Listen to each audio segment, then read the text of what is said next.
Hello and welcome to Frogty Frog Crochet and this stitch guide on how to crochet the linked single crochet stitch. So this links the single crochets together, so instead of standing as individual stitches, each one links with the other to create a very dense, very hole-free fabric. So there's no repeat for this stitch. You can use as many stitches as you want. You just need to add one for your turning chain. So to get started with the linked single crochet, we're going to be making a single crochet in the second chain from our hook. I'm just going to mark that with a stitch marker. So that'll be the first stitch of our row. And then we're going to make linked single crochets all the way across.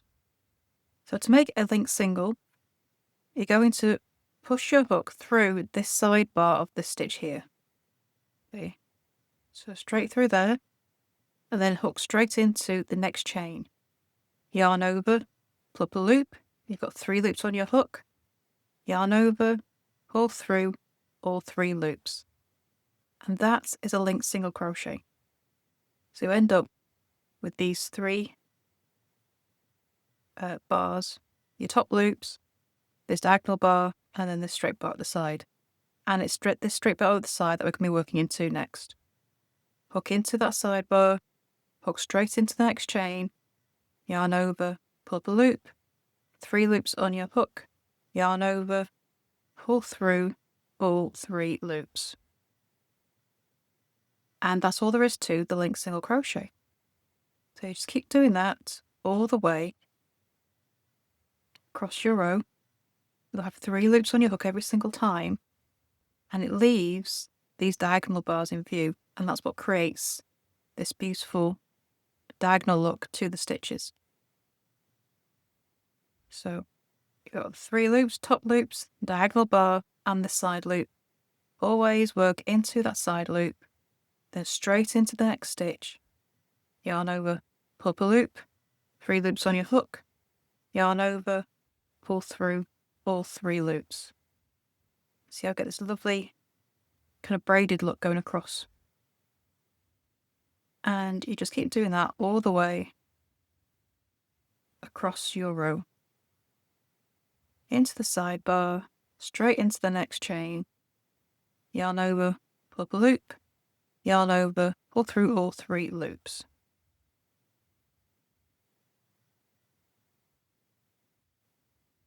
And there is row 1 of the linked single crochet. So row 2, we turn, chain 1. You'll make a single crochet in the first stitch. So top loops, it's not this one, it's these 2 out in front, and make a single crochet. Just mark with a stitch marker. And then you do the exact same thing again. Into the side loop, into the next stitch, yarn over, pull up a loop, yarn over, pull through all 3 loops. So you'll get this bridge developing on the back, because this is an extra loop. It's a bit like the half double crochet, that extra loop that it creates. So you're going through 2 stitches at the front, and just make your linked single crochets the same way as you did in the row below. So a really nice simple stitch, but creates a really pretty look.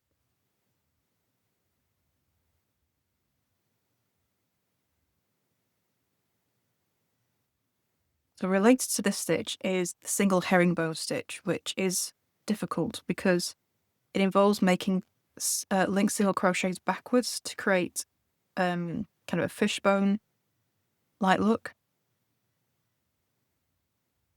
The linked single is a simple way of doing this, so it doesn't quite create the same look, but it's still pretty nonetheless. But if you're up for a challenge, I would definitely check out the single herringbone stitch. Okay, so that's row 2. If I just turn it over, so it looks like single crochets on the back, but linked on the front. And there is your stitch guide on how to crochet the linked single crochet stitch. I would love to see what we can make with this stitch. please do come and show us over in our Facebook group, Frogty Frogs Ribbons and Stitch. And don't forget to subscribe to this channel as well for more crochet stitch guides, free crochet patterns, and hints and tips for your crochet as well. So thank you for watching, and I shall see you next time for the next video. Bye for now.